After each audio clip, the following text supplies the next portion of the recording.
Hey guys, I had an experience today that I wanted to share with everybody. I'm still trying to make sense out of it, but I'm sure there's something in there to learn. I mean, it's just kind of strange because I went to the golf course today and I was expecting to just practice really. And my buddy Joey's in the parking lot and he's like, "Hey man, we're gonna play skins." I'm like, "Okay, I'm in. I'll do this." And there were two groups of guys, about 8 people, and two of the past club champions were playing. So I've been easing myself into this kind of competitive stuff and playing with my friends, just little games here and there to try and prep myself for eventually playing in tournaments or what have you. And man, I'll tell you, I was nervous as the dickens on the first tee. It was just so funny. And hit a nice drive down the middle. I'm like, okay, okay. Next shot, short iron, shanked it into the trees. Not even kidding. I end up picking up. So the second hole, I'm like, okay, you're really nervous, so you better calm down. And tried to play it safe with an iron off the tee, solid into the woods. More hacking it around and then a bladed pitch over the green, and I end up picking up again. So I'm just like making a fool out of myself, feeling really stupid. But I'm trying to fight that and just say, hey man, it's skins. Next hole you can get hot, whatever. So I'm on the third tee and I blade a 9-iron, a skull right off the tee box. So disgusted I don't even want to look at it. And then my buddy Joey goes, hey man, that's on the green. It winds up, it's about 12 feet away from the hole, and I end up getting closest to the pin on that par three. And I hadn't hit really a decent shot except for the drive on one, but I nailed that putt. Just knocked it right in the center. And then all of a sudden I was thinking, maybe I just want to skin there. And then the next hole, I pipe a drive, nice wedge, another birdie.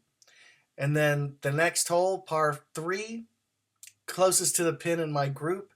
I found out you can't three-putt to validate. I thought you had to make a birdie, so I ran it like 6 feet past to miss the comebacker. And then the next hole, par five, another birdie. Just, I did have to hit one escape shot, but I still made birdie. And the next hole was routine par, next hole routine par. And then on the ninth hole, I pulled my drive into the woods, had to hit a low iron out. I had 100 yards in, stuffed it to about 5 feet, made a fourth birdie. So afterwards, everybody's like, settling up and everything. And the club champion, Chris Bowler, he was talking to me about my game, like, how are you playing now and everything. And I met him like a year ago, but I've never been able to play with him before. And he was in the group behind me. And I told him, I said,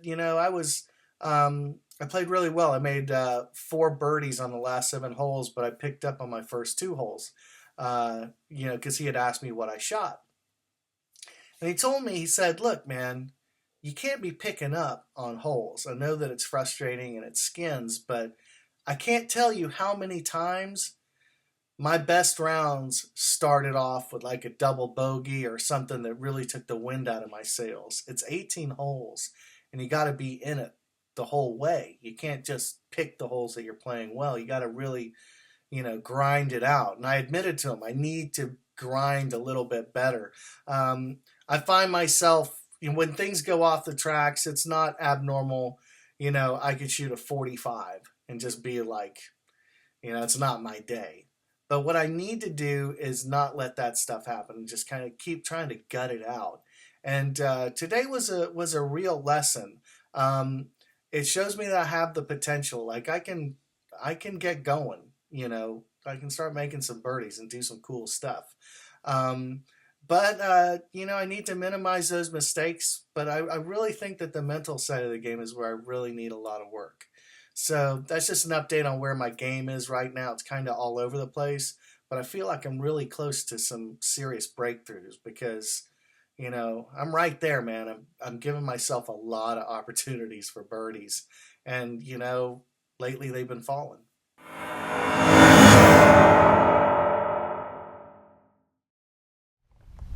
Hey guys, so today what I'm experimenting with on the range is a full wrist cock at the top of my backswing as opposed to float loading to gain lag on the downswing. A lot of golfers float load. That's what Sergio Garcia does and Will Wilcox, where their wrists are not fully cocked at the top of the backswing, but the angle increases as they begin their downswing and they load their wrists then. But I believe that Mr. Hogan fully cocked his wrists at the top of the swing so he could feel total control of the club head, and then he moved that entire unit down as he opened his hips to the left. He held everything together with that full wrist cock, and then once he reaches the third phase of the swing that I've talked about in the past, then he lets everything go through the ball to that full finish. So it's just something that I'm experimenting with today, because I noticed in my last video that I'm getting a little float load into my swing, which isn't a bad thing, but I figured I'd just go ahead and see what the deal is and compare the two.